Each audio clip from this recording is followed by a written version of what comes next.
This video is sponsored by CuriosityStream.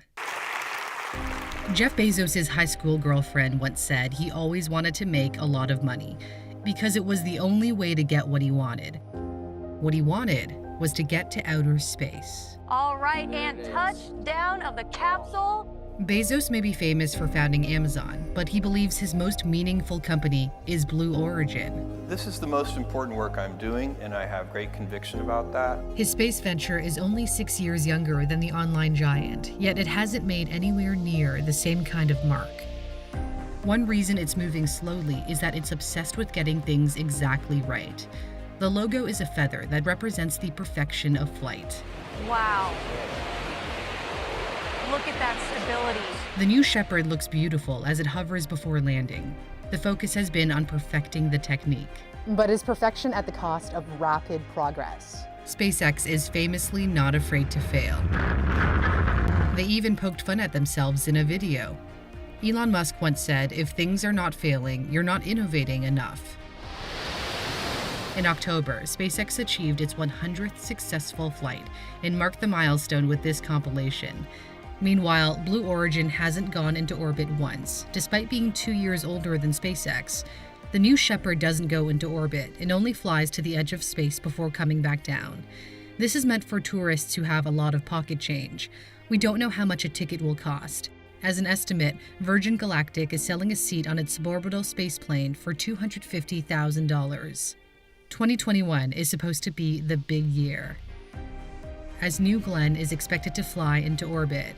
The heavy lift launch vehicle that's partially reusable remains a mystery for now. When we got a sneak peek at the Mission Control Center inside New Glenn's factory in Cape Canaveral, Florida, we never saw what the actual rocket looks like. Bezos has run the company pretty secretly since the beginning. He quietly told a select few Amazon employees that he started up an aerospace firm in 2000. Even 3 years later, word still wasn't getting out. When Bezos was involved in a helicopter crash in Texas in 2003, news articles said he was looking at property without any mention he was also scouting out a place to build a launch pad. Blue Origin keeps quiet about its plans, but it's clear that it's moving slower than SpaceX because it can. Blue Origin can afford to take its time because it has a lot of money. Bezos puts $1 billion worth of Amazon stock toward his space company every year. There's no need to race after government contracts to stay alive. Some believe this financial security negatively impacts growth.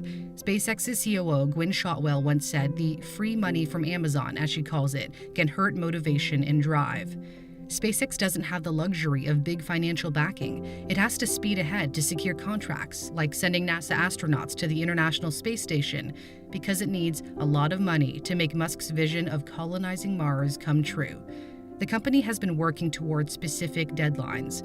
It's developing a massive, fully reusable system called Starship to try to make it to the Red Planet uncrewed in 2024. Blue Origin's timelines are less defined. Bezos may dream of millions of people living in space colonies. This is Maui on its best day, all year long. However, we don't know when these would be built or who would do it. A lack of a set date to work toward could be another reason Blue Origin appears to move with less urgency. This is how Bezos describes his company's role in his lifetime. I want to build space infrastructure so that the next generations of people can use that infrastructure the same way I used UPS and FedEx and so on to build Amazon. Just as UPS and FedEx helped Amazon make deliveries, especially during the early days, Blue Origin hopes its spacecraft can act like a delivery service, providing future entrepreneurs a foundation to make living beyond Earth possible. Let me show you something.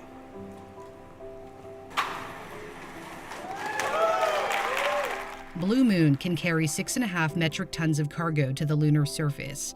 It's capable of navigating autonomously, so it doesn't require human hands.